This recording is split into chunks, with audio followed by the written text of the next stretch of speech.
पहले हम लोग सीरीज पर डिस्कस किए थे। अब डिस्कस करेंगे टाइप ऑफ सीरीज, सीरीज के श्रेणी के प्रकार। तो फर्स्ट होता है finite series. Finite series means परिमित श्रेणी और इनफाइनाइट सीरीज मीन्स अपरिमित श्रेणी। तो इसके बारे में जान लेते हैं। जिस श्रेणी में पदों की संख्या निश्चित हो तो उसे परिमित श्रेणी कहते हैं। इसके एग्जाम्पल ये हुआ 1, 3, 5, 7, 9, 11 तक। इसको हम लोग काउंट कर सकते हैं, तो ये आपका परिमित श्रेणी हुआ। और दूसरा है इनफाइनाइट सीरीज का, जिस श्रेणी में पदों की संख्या निश्चित ना हो, मतलब अनिश्चित हो, जिसको गणना करना संभव ना हो। तो ये जो सीरीज हम देख रहे हैं, ये देख रहे हैं डॉट डॉट डॉट दिया गया है, ये अपरिमित श्रेणी या अनंत श्रेणी भी इसको कहते हैं। अब हम लोग मूल बात जानेंगे, जो आपका मूल टॉपिक है प्रोग्रेशन। प्रोग्रेशन का अर्थ होता है श्रेणी, और श्रेणी को आगे चलकर 3 भाग में क्लासिफिकेशन किया गया है। Classification of progression, arithmetics progression, समांतर श्रेणी, ज्योमेट्रिकल प्रोग्रेशन, गुणोत्तर श्रेणी, हार्मोनिक प्रोग्रेशन, हरात्मक श्रेणी, जिसमें आप लोग बहुत बढ़िया से क्लास 10 में एपी के बारे में पढ़ चुके हैं। आपके बीच कुछ नया पॉइंट उभर कर आया है, जीपी और एचपी, जिसमें पूर्ण रूप से इस चैप्टर में डिस्कस किया जाएगा जीपी का और एचपी का भी डिस्कस किया जाएगा। लेकिन संक्षेप में देखते हैं श्रेणी क्या होता है। तो श्रेणी यदि अनुक्रम के पदों को, जो अनुक्रम आपने पढ़कर आया है, उस पदों को विशेष प्रतिबंधों के अधीन लिखा जाएगा, उसी को हम लोग प्रोग्रेशन कहते हैं। क्लासिफिकेशन ऑफ प्रोग्रेशन, तो फर्स्ट होता है अरिथमेटिक प्रोग्रेशन, समांतर श्रेणी जिसे हम लोग एपी कहते हैं, ज्योमेट्रिक प्रोग्रेशन, गुणोत्तर श्रेणी जिसे हम जीपी बोलते हैं, हार्मोनिक प्रोग्रेशन, हरात्मक श्रेणी जिसे हम एचपी बोलते हैं। तो डियर स्टूडेंट, हम लोग संक्षिप्त जानकारी एपी के बारे में भी डिस्कस करेंगे, क्योंकि एपी का ज्ञान जब तक जानकारी नहीं होगा तब तक आपका जीपी या एचपी कोई भी हो, प्रोग्रेशन संभव नहीं है। इसलिए हम लोग इसके बाद एपी पर डिस्कस करेंगे। इससे पहले आप लोग इसे स्क्रीनशॉट ले लें वीडियो का, या वीडियो रोक कर इसे नोट करें। अगर आपको अच्छा लग रहा है तो हमारे चैनल को अवश्य सब्सक्राइब करें और ज़्यादा से ज़्यादा शेयर करें।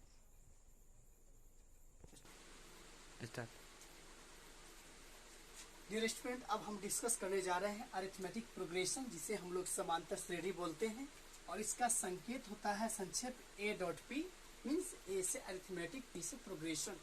आखिर ये होता क्या है? एक चीज मैं डिस्कस करूं, समांतर। समांतर का अर्थ होता है, समांतर का अर्थ होता है समान अजोड़ अंतर। मतलब जब दो कोई पद है और उसके लगातार बीचों के अंतर जो है एक समान हो, चाहे वो राशि जोड़ने में हो या घटाने में। अगर जैसे कि 2, 4, 6, 8 देख रहे हैं, प्रत्येक में 2-2 जुड़ रहा है, ये जोड़ करके देख रहे हैं, तो देख रहे हैं प्रत्येक पदों के बीच का अंतर देख रहे हैं, 2 का ही अंतर है। देखिए 4 में से 2 जाएगा तो 2 होगा, 6 में से 4 जाएगा तो फिर भी 2 होगा, और 8 में से 6 जाएगा तो फिर भी 2 होगा। ये घटाने के क्रम हुआ। और जब 2 में से 2 जोड़ते हैं तो 4 होता है, 4 में 2 जोड़ते हैं तो 6 होता है, 6 में से 2 जोड़ते हैं तो 8 होता है। तो कहने का मतलब यहाँ पर समांतर कोई भी श्रेणी, कोई भी पद होगा, अगर उसके बीचों के पदों के बीच का जो अंतर होगा, अगर समांतर होगा, समान होगा, तो एपी कहलाएगा। तो देखते हैं इसकी भाषा क्या है। वो श्रेणी है जिसमें प्रत्येक पद ठीक पहले वाले पद में से कोई निश्चित राशि में से जोड़ने या घटाने पर प्राप्त होता है, उसे एपी कहते हैं। पद के बारे में डिस्कस करते हैं। टर्म्स मतलब पद होता है, तो पद हो सकता है T1, T2, T3 dot dot Tn, या इसको हम ऐसे लिखते हैं A1, A2, A3 dot dot An। तो इसमें अगर हमें सार्वंतर निकालना चाहेंगे, जैसे कॉमन डिफरेंस होता है,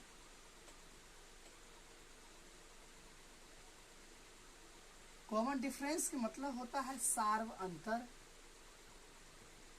सार्व अंतर जिसको हम लोग CD या D से भी रिप्रेजेंट करते हैं, सूचित करते हैं सार्व अंतर।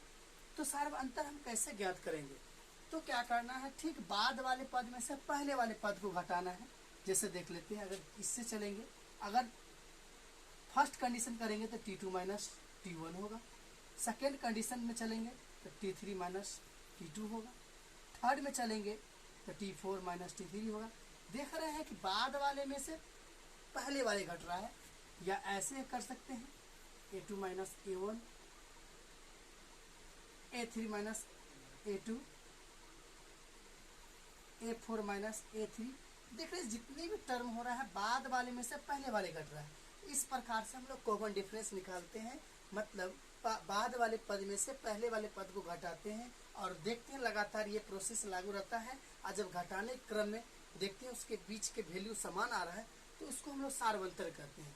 लेकिन एक बात और याद रहे डियर स्टूडेंट कि ये जो T1, T2, T3 या A1, A2, A3 ये पद है ना, तो इसको पदों का अंतर किया जा रहा है, पदों को घटाया जा रहा है, आगे वाले पद में से पहले वाले पद को घटाया जा रहा है, तो इसको पदांतर भी बोला जाता है। ओके, अब हम लोग कुछ लॉजिक ध्यान रखेंगे, इसको स्क्रीनशॉट कर आप नोट कर सकते हैं, स्क्रीनशॉट ले लेंगे, इसको मैं मिटा रहा हूँ। General form of AP, general form of AP, AP का व्यापक रूप या सामान्य रूप। तो हम लोग को जानना होगा A1 बराबर A होता है, जरा इसको रिप्रेजेंट माइंड में सिलेक्ट करना है।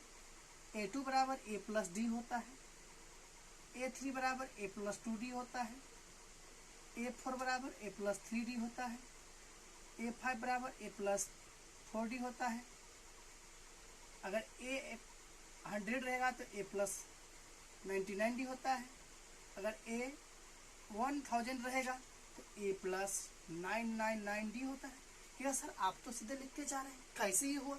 तो आपको याद रखना है पद जो भी होता है उससे सार्वंतर एक कम होता है। देख रहे हैं यहाँ पर पद एक है तो यहाँ पर सार्वंतर नहीं है, मतलब सार्वंतर है लेकिन 0 है। यहाँ पर दूसरी पद है तो D एक है, यहाँ तीसरी पद है तो 2D हुआ, यहाँ चौथी पद है तो 3D हुआ, पांचवी पद हुआ तो यहाँ 4D हुआ, यहाँ 100 है तो यहाँ 99 हुआ, यहाँ पर 1000 है तो यहाँ पर 999 हुआ।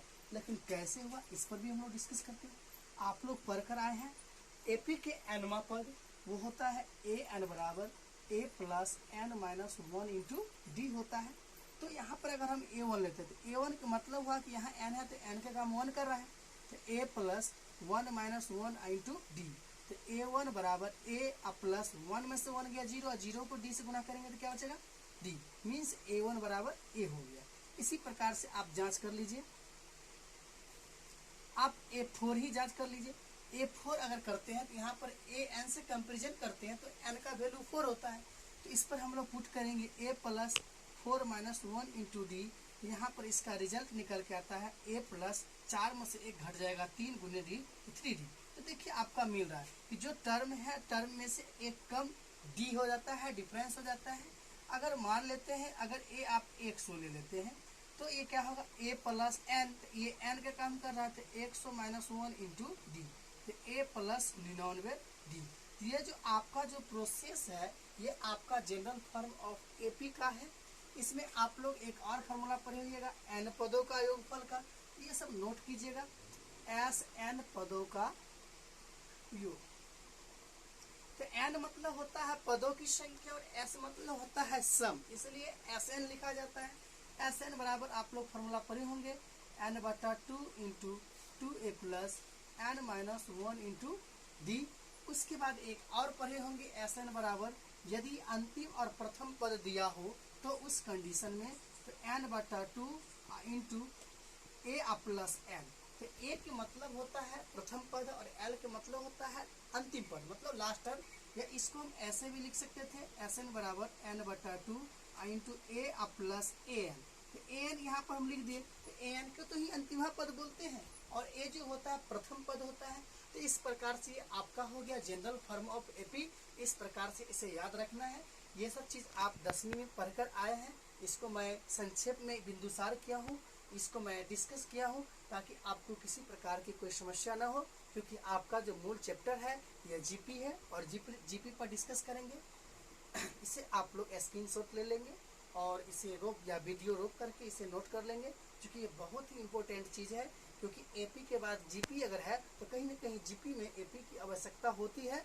इसलिए मैं आप लोग को कहना चाहूँगा, जितना भी पॉइंट मैं बताया हूँ उसे सही ढंग से लिख ले, नोट करिए और इसे प्रत्येक रोज स्टडीज करें।